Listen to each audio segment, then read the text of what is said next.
Hello, I'm Jean Pousson of Board Evaluation.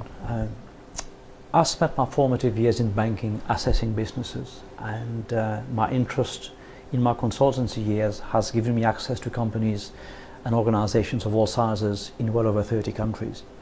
And an area of interest over the year has been, why do senior executives mess up? I mean, these are intelligent people. They got appointed as chief executive after all. So what made them turn? Why, whilst in office, they started to make some really sort of stupid decisions? Well, there's strong research on this. So here are a couple of findings for you to consider. And I guess one is overconfidence. Well, I'm chief executive. I've arrived. I must be right. I must be right on most things. I must be right on all things. And therefore, I'm good to go. And a consequence of that is they stop listening. They stop learning. They tend to surround themselves by people they trust. And you can understand that. But people you trust often don't tell you the truth. We call this ugly baby syndrome, i.e. nobody would dare tell the proud parents of a newborn baby that the child perhaps isn't as attractive and cute as the parents may think it is.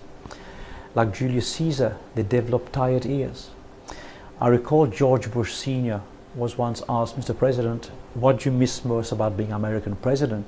To which he said, well, for one, I don't win all the golf games that I'm now playing, because the etiquette is you don't beat the American president in golf, others are.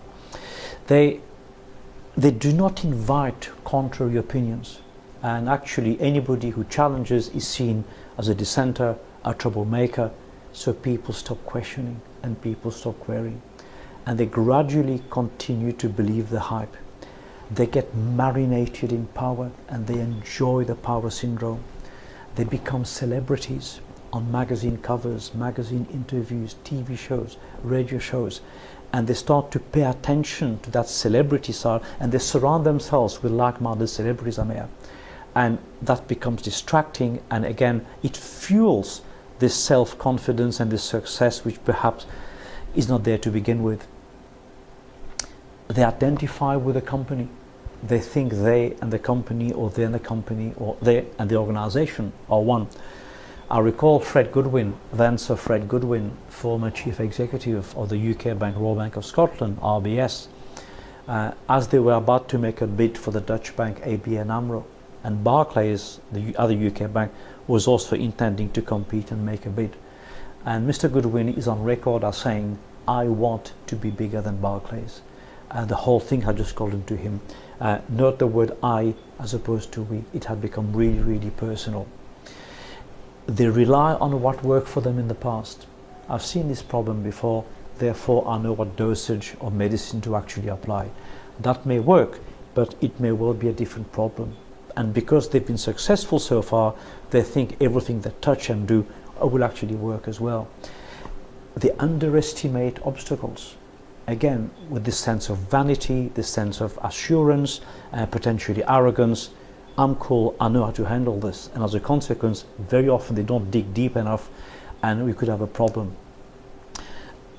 On a more technical issue, we also have strong research to suggest that when executives and chief executives, when they consider the worst case scenario, even then they are far too optimistic, because the real worst case is a bad place and we don't want to go there. So we create this illusion that the downside is supportable, acceptable, and our survival is still okay. Whereas in fact, we maybe need to take a walk to the dark side just to see what the dark side looks like. Derailment is another issue we see a lot of with chief executives. And by derailment we mean, this is the finance director who, once elevated to the CEO position, never stops being a finance director, never stops busying themselves with accounting standards, accounting regulation, tax reg, because that's their thing. It's the lawyer who becomes managing partner of a law firm, but they still want to do fee-based work with clients because that's their thing. And at some point, they have to relinquish those technical capabilities because they'll do a disservice to themselves, not to mention the organizations, because there are other people there. Headhunters tell me things like, Jean, we advertise for CEOs, but human beings turn up, because after all, you're dealing with people. Resumes look great, but we don't hire resumes. And if some of these things resonate with you as a director or a senior manager, there's a phrase or a sentence which we use a lot with our clients: you get what you tolerate. Don't let these people railroad you. Don't let these people railroad the company, because left to their own volition, they will. When we do our board work, we refer to this as behavior risk. Is there one person, and it's typically the CEO, who really wields too much power at board discussions, and as a consequence, all decisions get made by him or her, as opposed to taking into account the collective intellect that the board possesses, and possess collective intellect they do. Please do have a look at our website. We do have other articles on the topic, and but more importantly, please don't become one of our case studies. And if those themes resonate with you, just give us a call. Thank you. Thanks for listening.